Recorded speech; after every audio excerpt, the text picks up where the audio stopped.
नमस्कार मित्रों, history research point पर आप सभी का स्वागत करता हूं। यात्रियों के नजरिए, यह आपका जो चैप्टर है एनसीईआरटी हिस्ट्री, भारतीय इतिहास के कुछ विषय से संबंधित यह आपका चैप्टर है। बुक का नाम है भारतीय इतिहास के कुछ विषय। तो उसमें चैप्टर है आपका यात्रियों के नजरिए। तो इस चैप्टर को बहुत ही अच्छे तरीके से कंप्लीट करेंगे और यह लेक्चर संख्या आपका, लेक्चर नंबर आपका यह 12 है। लेक्चर 12 आपका है। इसके पहले का वीडियो अगर आप लोगों ने नहीं देखा है तो प्लेलिस्ट में जाइएगा, NCERT history class 12 lectures video के नाम से प्लेलिस्ट बनी हुई है, जाकर देखिएगा। और यह लेक्चर जो है आपका 12 है। ठीक है, आइए शुरुआत करते हैं। चैप्टर का नाम है यात्रियों के नजरिए। यात्रियों के नजरिए में इस चैप्टर में दरअसल ये है कि जो भी मध्यकालीन भारत में जो भी यात्री आए हुए हैं, उन्होंने भारत के बारे में, भारतीय राजवंशों के बारे में क्या कुछ लिखा है, क्या कुछ देखा है, उसके बारे में यह आपका अध्ययन है आपका। ठीक है, यात्रियों के नजरिए आपका चैप्टर है। एक बात और आप लोगों से कहना चाहूंगा, यह जो भी आपको मटेरियल मिल रहा है, यह आपका यूपीएससी के लिए, स्टेट पीसीएस के लिए, केवीएस के लिए, एनबीएस के लिए, डीएसएसपी के लिए, विशेष रूप से बीपीएससी, टीजीटी और पीजीटी के लिए। बीपीएससी, टीजीटी, पीजीटी के लिए तो कंप्लीट कोर्स हमारे वहां चल रहा है। बीपीएससी टीआरई 3.0 के प्रति जो भी लोग सीरियस हैं, गंभीर हैं, वह लोग हमारे कोर्स को ज्वाइन कर सकते हैं। इसकी फीस 1499 रुपया रखी गई है। 1499 रुपया इसकी फीस है। और इसमें आप लोग को TGT, PGT history complete course है आपका। नोट्स भी मिलेगा, टेस्ट सीरीज भी मिलेगा, लेक्चर्स वीडियो के सारे नोट्स मिलेंगे। हमारा ऑफिशियल व्हाट्सएप नंबर डिस्क्रिप्शन में है। ऊपर भी हमारा ऑफिशियल व्हाट्सएप नंबर शो हो रहा है और यहाँ पर भी है 8318397276 हमारा ऑफिशियल व्हाट्सएप नंबर है। मैसेज जरूर कर सकते हैं। केवल 1499 रुपये का कंप्लीट कोर्स है। तो आइए यात्रियों के नजरिए इस चैप्टर को बहुत ही अच्छे तरीके से कंप्लीट करेंगे। वीडियो को लाइक और चैनल को सब्सक्राइब जरूर करिएगा। टेलीग्राम को बिल्कुल ज्वाइन करेगा, लिंक डिस्क्रिप्शन में दिया गया टेलीग्राम का। और BPSC TRE 3.0 complete TGT PGT का कोर्स कराया जा रहा है। डीएसएसबी टीजीटी का भी मैं कंप्लीट कोर्स करा रहा हूं। ठीक है, उत्तराखंड इंटीग्रेट का भी कंप्लीट कोर्स हमारे वहां चल रहा है और असिस्टेंट प्रोफेसर का भी हिस्ट्री का कंप्लीट कोर्स हमारे वहां चल रहा है। ठीक है, तो जो भी लोग क्वेरी करना चाहते हैं हमारे व्हाट्सएप पर मैसेज कर सकते हैं। यात्रियों के नजरिए इस चैप्टर में देखिए, यह आपका पॉइंट है किताबुल हिंद। दरअसल यह आपका बुक है, यह आपका बुक है किताबुल हिंद, और यह बहुत ही चर्चित पुस्तक है। मध्यकालीन इतिहास के बारे में अगर आपको जानकारी प्राप्त करनी है तो किताबुल हिंद एक बहुत ही सर्वश्रेष्ठ पुस्तक है। और इस पुस्तक के जो लेखक हैं बहुत बड़े विद्वान, अगर देखा जाए मध्यकालीन भारत में मुस्लिम विद्वानों में, मुस्लिम स्कॉलर में इनका नाम आता है और इनका नाम है अल-बरूनी। अल-बरूनी आपके यात्री हैं। ठीक है, यात्री हैं, यात्रा करते हुए आए, भारत आए और उन्होंने भारतीय समाज के बारे में, भारतीय राजवंशों के बारे में जो कुछ लिखा, जो कुछ देखा, वह उन्होंने लिखा। और यह बिल्कुल भारतीय मध्यकालीन इतिहास की जानकारी का यह सबसे महत्वपूर्ण स्रोत है किताबुल हिंद। और यह जो है आपका तुर्की भाषा में है। ठीक, क्षमा करिएगा, अरबी भाषा में है ये किताबुल हिंद। ठीक है, सबसे बड़ा चीज तो यही आता है कि किताबुल हिंद के रचनाकार कौन है, तो अल-बरूनी है। और किताबुल हिंद किस भाषा में है, तो अरबी भाषा में है। ठीक है, देखिए किताबुल हिंद पुस्तक की रचना अल-बरूनी ने सुल्तान महमूद गजनवी के शासनकाल में की। सुल्तान महमूद गजनवी, ठीक है, अरे वही गजनवी जिसने भारत में कई बार आक्रमण किए।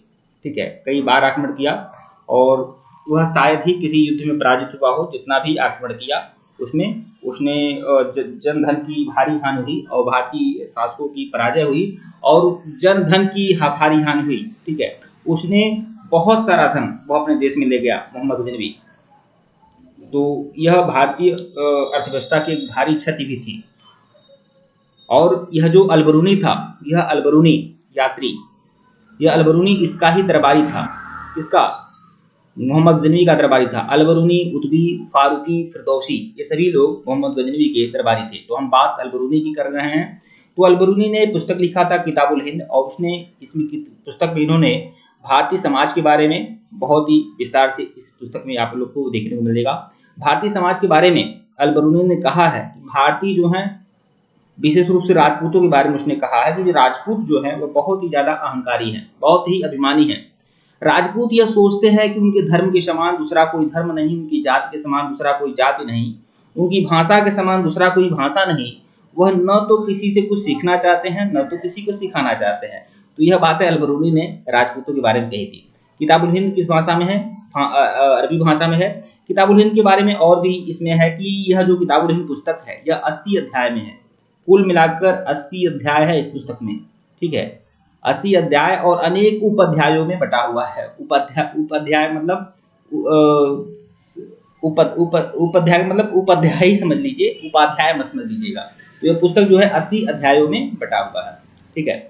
इस पुस्तक में महमूद गजनवी के आक्रमण के समय के भारतीय समाज एवं संस्कृति की महत्वपूर्ण जानकारी मिलती है कि उस समय भारतीय समाज कैसा था, उस समय भारतीय संस्कृति कैसी थी, भारतीय लोग कैसा सोचते थे, कैसा समझते थे, ठीक है। इस पुस्तक में यही है, क्योंकि उस समय महमूद गजनवी के साथ यह आए थे अलबरूनी, तो उन्होंने उस समय की तत्कालीन भारतीय समाज के बारे में बहुत ही विस्तार से इसमें लिखा हुआ है। किताबुल हिंद अरबी में लिखी गई अलबरूनी द्वारा रचित भारत के बारे में एक विस्तृत ग्रंथ है, जिसमें धर्म, दर्शन, त्योहार, खगोल विज्ञान, रीति रिवाज और उस समय की प्रथाओं के बारे में, उस समय के सामाजिक जीवन के बारे में, भार, तौल एवं मापन विधियों, ठीक है, बाजार प्रणाली की भी जानकारी उसने किताबुल हिंद में अलबरूनी ने दी है। मूर्ति कला के बारे में, कानून के बारे में, मापतंत्र विज्ञान आदि विषयों का विवेचन किया गया है। मतलब एक बहुत बड़ी जानकारी किताबुल हिंद से मिलती है, ठीक है। तो देख लीजिए, केवल मैं एक, यह आपका जो पीडीएफ है मास्टर पीडीएफ है, और इसमें आप लोग देख सकते हैं केवल एक आपका पेज है और इसमें बहुत सारे प्रश्न आपके, मैं उम्मीद करता हूं इस बात की संभावना 50% हो सकती है कि केवल इतने में से ही आपको एक प्रश्न आप लोग को परीक्षा में देखने को मिलेगा, ठीक है। और यह जो चैप्टर में यह केवल क्लास, यह जो क्लास में ले रहा हूं लेक्चर संख्या 12, ठीक है, लेक्चर नंबर 12 जो ले रहा हूं मैं, यह गारंटी के साथ बोल दूं 1 या 2 प्रश्न आप लोग को इसी लेक्चर से मिल जाएंगे, ठीक है, ये कॉन्फिडेंस है, ठीक है। वीडियो को लाइक और चैनल को सब्सक्राइब करेगा, और हमारे कोर्स को जो लोग ज्वाइन करना चाहें ज्वाइन कर सकते हैं। इब्न बतूता वाला गाना तो आप लोगों ने बहुत सुना होगा, ठीक है। इब्न बतूता बगल में जूता चुर करके ऐसे गाने हैं। तो इब्न बतूता जो है यह दास प्रथा के वर्णन, इब्न बतूता ने मध्यकालीन भारत में दास प्रथा का वर्णन कैसे किया है। मतलब दास, देखिए दुनिया की हर संस्कृति में, दुनिया के हर देश में दास प्रथाएं रही हैं।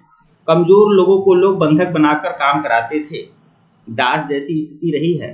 एक चीज मैं आप लोग को गौर करवाना चाहूंगा कि मेगास्थनीज जो इंडिका का रचनाकार था, इंडिका लिखा था उसने, और यह आया था चंद्रगुप्त मौर्य का दरबारी था।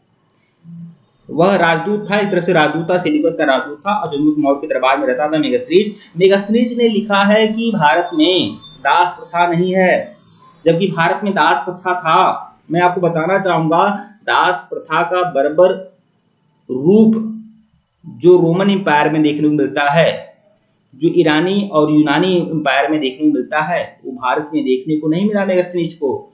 इसीलिए मेगास्थनीज ने कहा कि भारत में दास प्रथा नहीं है, बल्कि भारत में दास प्रथा थी, लेकिन दासों के साथ इतना गंदा बिहेव नहीं किया जाता था जैसा मेगास्थनीज के देश में किया जाता था, ठीक है। इसीलिए तो इब्न बतूता जब आया था, 14वीं सदी में आया था इब्न बतूता यात्री बनकर, तो उसने भारत में दास प्रथा के बारे में क्या लिखा कि भारत में दास प्रथा कैसी है, ठीक है। तो उस समय तो मुस्लिम आक्रांता शासन कर रहे थे, तो वह वही बर्बर और अन्यायपूर्ण नियम के अनुसार ही दासों के साथ अन्याय भी करते थे। तो देखिए, मोरक्को यात्री इब्न बतूता जो यात्री था वो किस देश का था, तो मोरक्को का था। मोरक्को जो देश है यह किस महाद्वीप में है, अफ्रीका महाद्वीप में है। तो मोरक्को यात्री इब्न बतूता मध्य एशिया के मार्ग से होता हुआ भारत पहुंचा, ठीक है। वह सन 1333 में भारत पहुंचा, 1333, 14वीं सदी में 1333 में वह भारत पहुंचा, और सबसे पहले वह कहां पहुंचा भारत में, सिंध में पहुंचा, ठीक है। देखिए, जब वह इब्न बतूता भारत में आया उस समय सुल्तान कौन था, तो मोहम्मद बिन तुगलक सुल्तान था। मोहम्मद बिन तुगलक का जो शासन काल है 1325 से लेकर 1351 है। 1325 से लेकर 1351 तक मोहम्मद बिन तुगलक दिल्ली की गद्दी पर बैठा हुआ सुल्तान था। अरे मोहम्मद बिन तुगलक के बारे में ही कहा जाता है कि वह एक पागल शासक था, ठीक है। उसके फैसले मूर्खों वाले थे। हालांकि वह, मैं स्पष्ट आपको बोल दूं कि दिल्ली की गद्दी पर बैठने वाले जितने भी सुल्तान थे उसमें सबसे योग्य, सबसे बुद्धिमान, सबसे ज्यादा पढ़ा लिखा अगर कोई शासक था तो मोहम्मद बिन तुगलक था। उसके बारे में कहा जाता है कि वह बहुत ही सनकी बादशाह था, गंदे फैसले लेता था, लेकिन उसके फैसले इत्तेफाक से गलत हो जाते थे, उसके विपरीत हो जाते थे, उसकी सोच के विपरीत हो जाते थे, लेकिन बहुत ही वैज्ञानिक फैसले लेता था, लेकिन कुछ किस्मत को कुछ और मंजूर होता था तो उसके बहुत धोखा खा जाता था, बस यही समझ लीजिए। लेकिन वह बहुत ज्यादा विद्वान था मोहम्मद बिन तुगलक। 1325 से लेकर 1351 की बहुत ज्यादा क्या मतलब अपने कैटेगरी में विद्वान था। मतलब सुल्तानों में जितने भी सुल्तान का मतलब मुगल वंश की बात नहीं कर रहा हूँ। मुगल वंश के जो शासक होते थे उनको सुल्तान नहीं कहते थे, उनको बादशाह कहते थे। सिर्फ सल्तनत की बात कर रहा हूँ। सल्तनत में जितने भी शासक हुए उनको सुल्तान कहा जाता है। तो सल्तनत, दिल्ली सल्तनत में शासन करने वाले जितने भी शासक हुए उसमें सबसे ज्यादा विद्वान अगर कोई था, सबसे ज्यादा पढ़ा लिखा था तो मोहम्मद बिन तुगलक था। और उसी के समय में 1333 में मोरक्को का यात्री इब्न बतूता आता है। देखिए इब्न बतूता क्या कहता है दास प्रथा के बारे में, कौन सा वर्णन करता है इब्न बतूता। दासों की खुलेआम बिक्री होती थी, मतलब दासों को खुलेआम बेचा जाता था। सड़क पर, चौराहे पर दास बिकते थे। जिस तरह से हम आलू खरीदते हैं, प्याज खरीदते हैं, बिकता है, ठीक है, आलू प्याज सड़क पर बिकता है, समोसे बिकते हैं सड़क पर, वैसे ही दास बिका करते थे, ठीक है। जगह जगह पर दासों की बिक्री होती थी, बाजार लगते थे दासों की, दासियों की। और वह दास दासी आते कैसे थे भाई, वह दास दासी कैसे आते थे? आक्रमण में जितने भी युद्धबंदी होते थे, राजनीतिक बंदी होते थे, वह दास के रूप में लोग कैप्चर कर लेते थे और फिर उनकी बिक्री करते थे। राजघराने और कुलीन परिवारों में, मैं थोड़ा बड़ा कर दूं अगर आप लोग को थोड़ा सा छोटा दिखाई दे रहा है तो देखिए, राजघरानों और कुलीन परिवारों में दास बड़ी संख्या में रखे जाते थे। सामान्य लोग भी अपनी आर्थिक स्थिति के अनुसार एक दो दास रख लेते थे। स्त्री पुरुष अर्थात दासियां भी रखी जाती थी।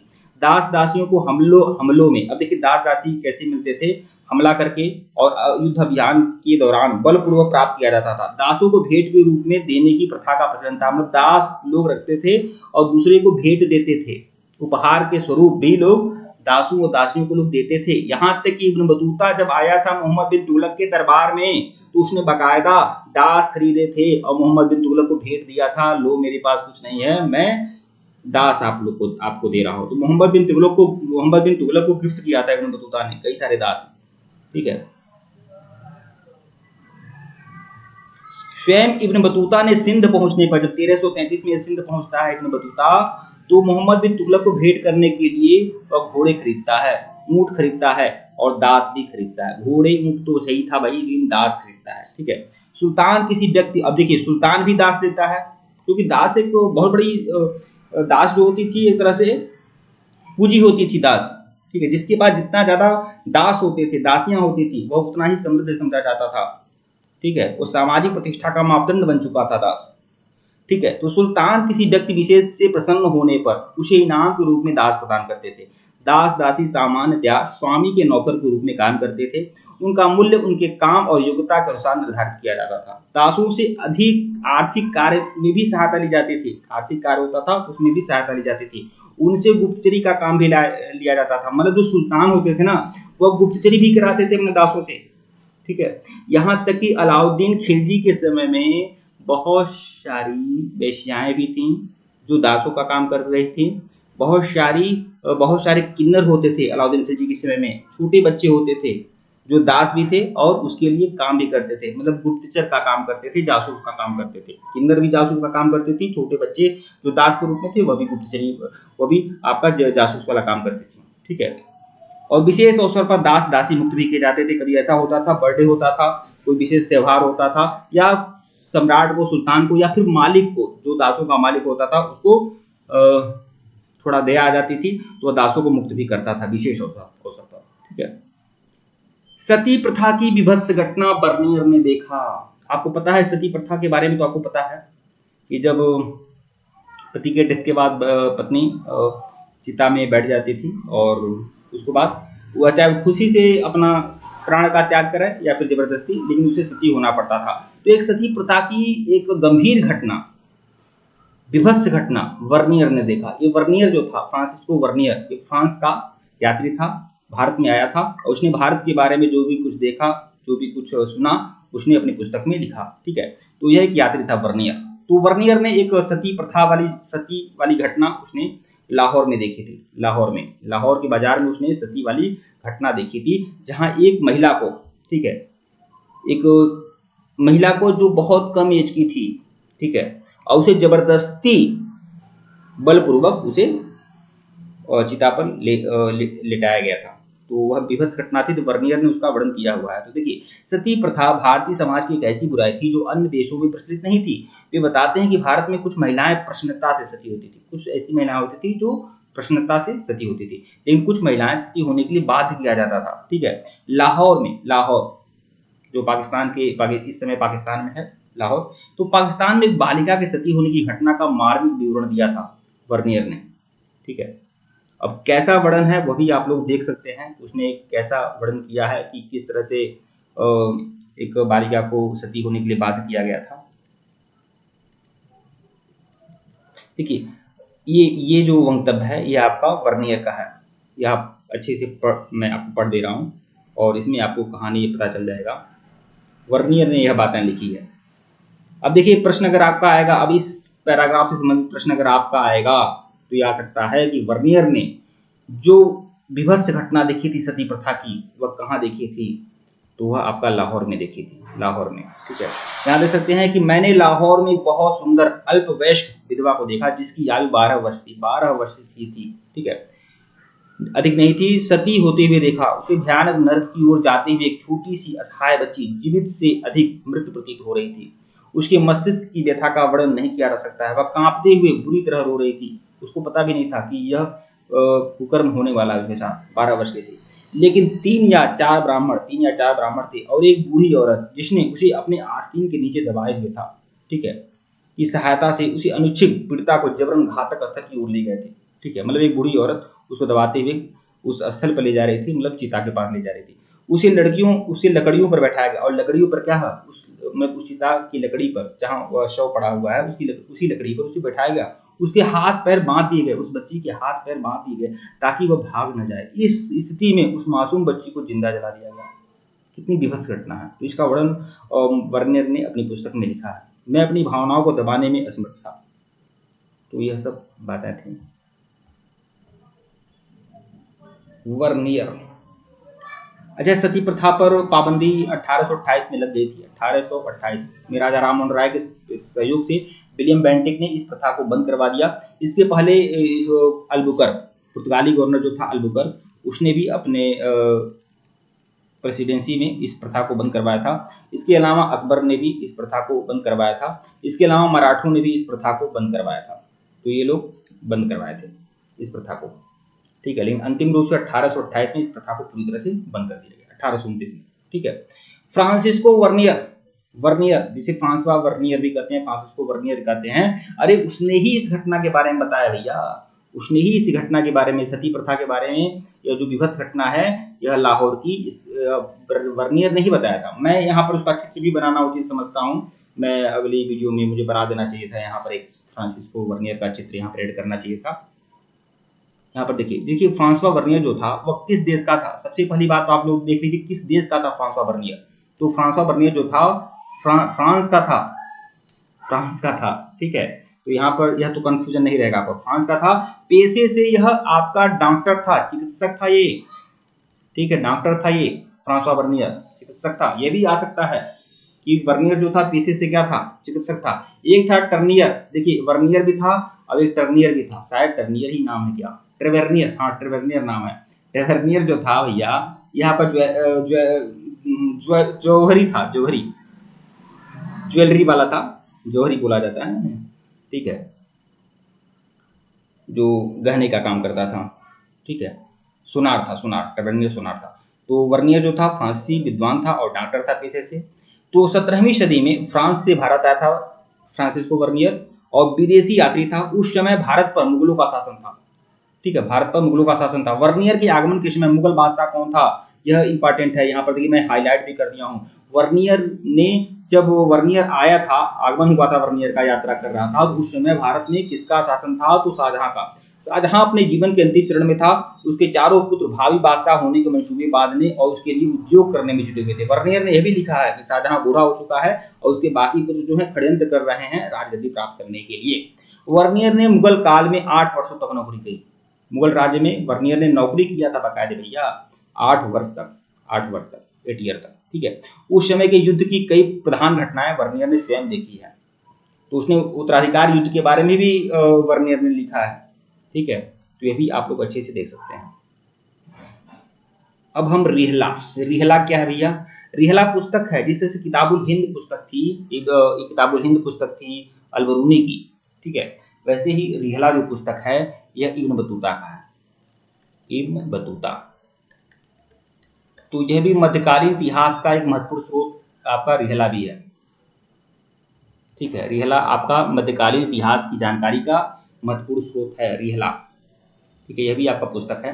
तो अगले वीडियो में मैं इसकी जानकारी दूंगा। वीडियो को लाइक और चैनल को सब्सक्राइब करेगा, टेलीग्राम को बिल्कुल ज्वाइन करेगा, लिंक डिस्क्रिप्शन में दिया गया है। अगर इसके पहले का वीडियो नहीं देखे हैं तो प्लेलिस्ट में जाइएगा, ठीक है। NCERT history lectures video class 12 के नाम से प्लेलिस्ट बनी हुई है, जाइएगा देखिएगा। और यह हमारा ऑफिशियल व्हाट्सएप नंबर है, ठीक है। हमारे ऑफिशियल व्हाट्सएप नंबर पर आप लोग मैसेज कर लीजिएगा, जिनको भी बीपीएससी टीआरई 3.0 टीजीटी पीजीटी और एनसीईआरटी हिस्ट्री का कंप्लीट कोर्स जिनको भी चाहिए, पूरा का पूरा टेस्ट सीरीज मिलेगा, नोट्स मिलेगा, पीपीटी नोट्स मिलेगा, जिनको भी चाहिए आप हमारे ऑफिशियल व्हाट्सएप नंबर पर मैसेज कर लीजिएगा। केवल 1499 रुपए का कंप्लीट कोर्स है। इसमें आप लोग को नोट्स भी मिलेंगे, टेस्ट सीरीज मिलेंगे, लेक्चर्स वीडियो के सारे नोट्स मिलेंगे, ठीक है मित्रों। धन्यवाद आप लोग को।